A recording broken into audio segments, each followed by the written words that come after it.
Hello everyone, मेरा नाम नासिर नवाज है और मैं ऑस्ट्रेलिया में रजिस्टर्ड माइग्रेशन एजेंट हूँ। मैं बात करूंगा सब क्लास 491 के हवाले से जो कि स्टेट नॉमिनेटेड है और न्यू साउथ वेल्स के हवाले से।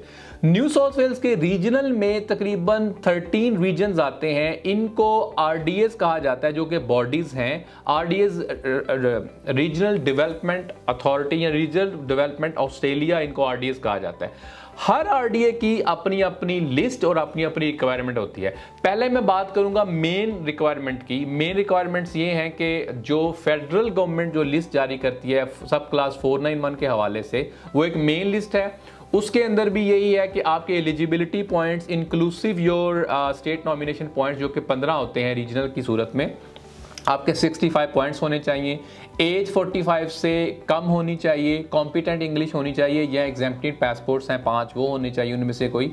और इसी तरह हेल्थ और कैरेक्टर चेक भी इसके अंदर आता है। तो आरडीएस जो है वो डिफरेंट आरडीएस डिफरेंट तरीके से ट्रीट करते हैं। पहले इनकी मेन जो है 3 तरह की स्ट्रीम्स हैं मेनली, जो कि स्ट्रीम 1, स्ट्रीम 2 और स्ट्रीम 3 है। स्ट्रीम 1 के हवाले से ये है कि आप रीजनल डेजिग्नेटेड एरिया के अंदर रह रहे हो 12 महीने से और काम कर रहे हो अपने क्लोजली रिलेटेड या नॉमिनेटेड फील्ड के अंदर, तो आप एलिजिबल होते हैं स्ट्रीम 1 के हवाले से।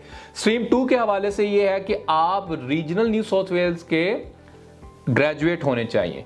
तो रीजनल न्यू साउथ वेल्स के ग्रेजुएट होने के हवाले से ये है कि अगर आप रीजनल न्यू साउथ वेल्स में पढ़ रहे हैं तो पढ़ने के दौरान आप वहीं पे डेजिग्नेटेड एरिया में रह रहे हैं।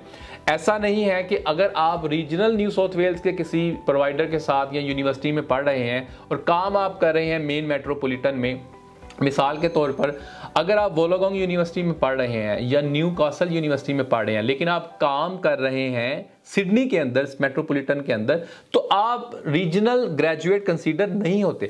तो स्ट्रीम 2 ये है कि आप पिछले 24 महीने के अंदर आप रीजनल ग्रेजुएट हों, और रीजनल ग्रेजुएट के अंदर भी यही है कि आप डेजिग्नेटेड एरिया में पढ़ रहे हो, काम कर रहे हो और वहीं पे रह रहे हो ड्यूरिंग दैट टाइम, तो आप रीजनल ग्रेजुएट कंसीडर होते हैं। स्ट्रीम 3 ये है living outside of New South Wales, regional New South Wales, और आपके पास जॉब ऑफर लेटर हो। तो जॉब ऑफर लेटर ये सबके लिए बहुत एक एक्सपेंडेड तरीके से है। मिसाल के तौर पर आप न्यू साउथ वेल्स के रीजनल से कहीं से बाहर रह रहे हैं, आपके पास जॉब ऑफर लेटर है New South Wales regional designated area का, तो आप एलिजिबल हैं स्ट्रीम 3 के लिए। इसके अलावा इसके अंदर और स्ट्रीम्स भी हैं ऑफशोर कैंडिडेट्स के लिए। ऑफशोर के लिए यही है कि उनके पास 5 साल का वर्क एक्सपीरियंस होना चाहिए उनके नॉमिनेटेड फील्ड के अंदर। इसके अलावा फैमिली स्पॉन्सर्ड स्ट्रीम है।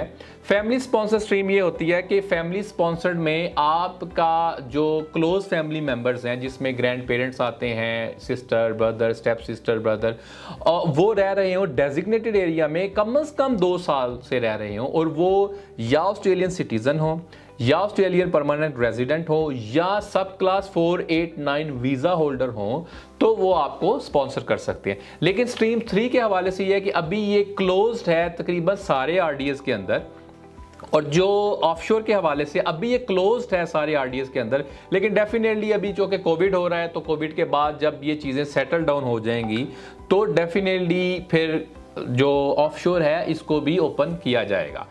इसी तरह जो 491 के आरडीएस के हवाले से जो एप्लीकेशन है, इसको करने के मुख्तलिफ तरीकाकार हैं। मिसाल के तौर पे अगर आप आरडीए जो 13 आरडीएस हैं, आप हर आरडीए की वेबसाइट पे जाके वहाँ से अप्लाई कर सकते हैं।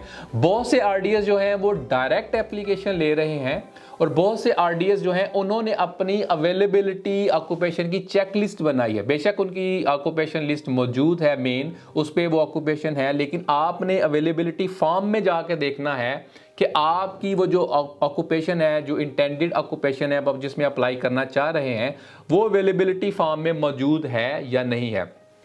बहुत सारे आरडीएस जो है ना वो रिलैक्सेशन भी दे रहे हैं, जैसे उराना के अंदर ये भी रिलैक्सेशन थी स्ट्रीम 1 के अंदर। स्ट्रीम 1 हालांकि तो ये कहता है आप 1 साल से रह रहे हो, 1 साल से आप काम कर रहे हो, लेकिन उराना ये भी कहता रहा कि अगर आप 3 महीने से भी रह रहे हैं या काम कर रहे हैं तो वो भी आपको कंसीडर कर सकते हैं। तो आरडीएस के हवाले से ये कि वो स्पेसिफिक आरडीए की वेबसाइट पे जाएं, वहाँ पे जाके ऑक्यूपेशन देखें और देखें कि ये क्लोज्ड है या ओपन है। तो ये जो लिस्टें हैं ये भी चेंज हो रही है तेज़ी से, और इनकी रिक्वायरमेंट भी चेंज हो रही है तेज़ी से, और कभी ये क्लोज कर रहे हैं, कुछ आरडीएस क्लोज्ड हैं, कुछ आरडीएस जो हैं वो ओपन हैं। तो आपको हमेशा अप टू डेट चीज़ों को देखना है। अगर आप चाहते हैं कि आपको इस तरह की और इन्फॉर्मेटिव वीडियोस जो हैं वो हम आप तक पहुंचा सके, तो आप हमें सपोर्ट करें, आप हमारे चैनल को सब्सक्राइब करें, आप इस वीडियो को शेयर करें ज़्यादा से ज़्यादा, ताकि और बहुत सारे लोग हैं जिनके सवालात हैं वो भी एड्रेस हो जाएं। Thank you.